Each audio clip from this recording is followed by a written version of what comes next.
Hello and welcome to the Gastric Health Show. My name is Dawn Boxall and I am your host. Today we are back for another episode and we are covering regain. Are hormones to blame for regain after weight loss surgery?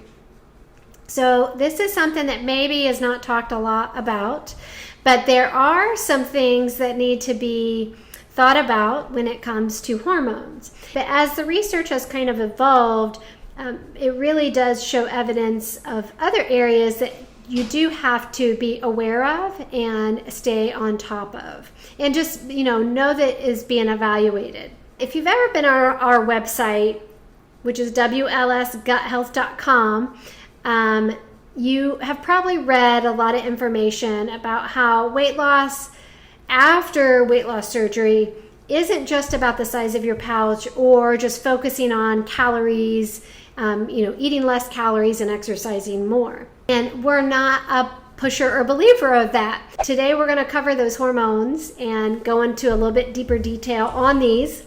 I'm going to talk about insulin, I'm going to talk about thyroid, I'm going to talk about cortisol, and then all the sex hormones. So let's start with insulin.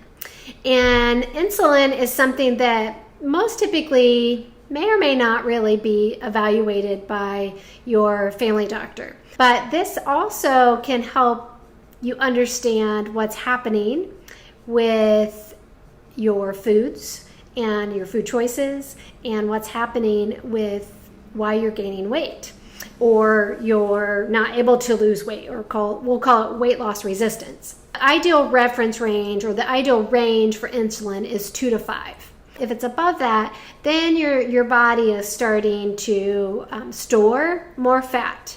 And usually it's in the middle. So in your belly or your abdomen area, the midline, that's where you'll find that you're carrying more fat. And it can also, just by having your insulin higher, it can cause more inflammation in your body. It's giving you information saying, I'm eating too many sugars and carbs. Because what happens is when your pancreas has to put out insulin because of all the glucose or sugar or carbs that you're eating, and it is being overworked. So that's where you want to make sure that you are changing the foods that you're eating, but you're monitoring it, making sure that you're in that 2 to 5 reference range. Then the next one is your thyroid.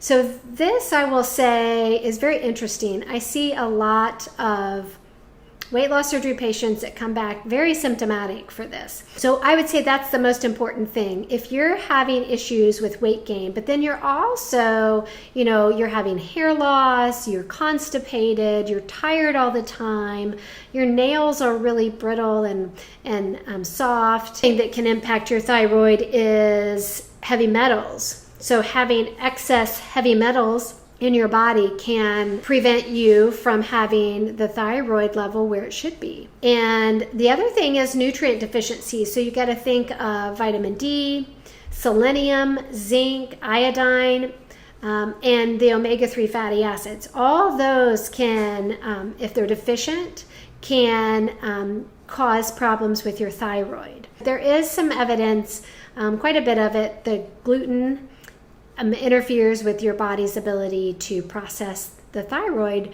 very well. So that, gluten intolerance can definitely make a big factor in your thyroid being normal. So if I manage my stress better and if I'm avoiding gluten like I should, then my thyroid stays right where it should be. So that kind of covers the insulin and the thyroid. So the next is cortisol, which is your stress hormone. And stress can be anything real, those imagined that we kind of formulate in our brain, that we kind of let our thoughts take over. So it could be anything that's real or imagined threat to your body or your ego. If left untreated, it will then lead to higher blood sugars, it will lead to belly fat, it will increase your blood pressure, it will increase your cholesterol, And then it also causes you to lose muscle. So those are things that stress is pretty powerful in. And it also, contributes to weight gain. So because it's causing all these imbalances. So you have to remember that you got to get good at managing your stress all the time. So make sure that you are working hard at doing some meditations. So that is something you got to think about, because that is going to put pounds on you. So if stress is out of control, you got to think about, okay, is my blood sugar increasing? My blood pressure is, the belly fat that's accumulating because of stress, and nothing else. And then the last one is sex hormones. So think of like your estrogen, your progesterone, your testosterone. All those, we all have those, whether we're male or female. It's just females have more estrogen and males have more testosterone. Excess estrogen will really increase your cravings for sugar, refined carbs, and even alcohol. So those three things, when your estrogen is rising and getting out of normal reference ranges, you may find it nearly impossible to stop eating the sweets or the carbs or the junk, or quit drinking alcohol. And then it just feeds on it. So the more alcohol you drink, the higher your estrogen goes. And it just keeps going and going. And the more you crave the alcohol, the more you drink it. The more you drink it, the more you raise your estrogen. And it's a vicious cycle. How do you know if your estrogen is elevated? For females, it can be breast tenderness, fluid retention, really bad PMS. You have fibroids, or heavy menstrual cycles, or heavy menstrual bleeding. And for men, it's more of you lose body hair, and you have kind of that beer belly, and you start having man boobs, and you start aging really fast. So those are kind of some signs of too much estrogen in your system, and that can totally put pounds on you. Also, low testosterone can cause weight gain. So that's something you got to think about, is making sure that those hormones are at the right levels that they're supposed to be.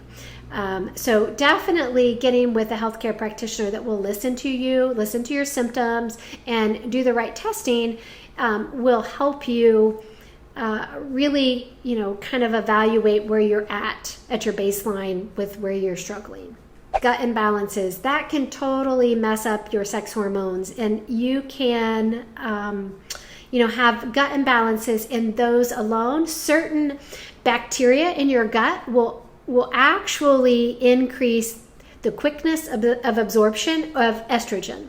There are supplements you can take that will help get rid of the estrogen faster, so that it will support you during that time. So it's a whole package deal. You've got to look at your whole body. It's not just one thing, and not just one pill is going to fix it all.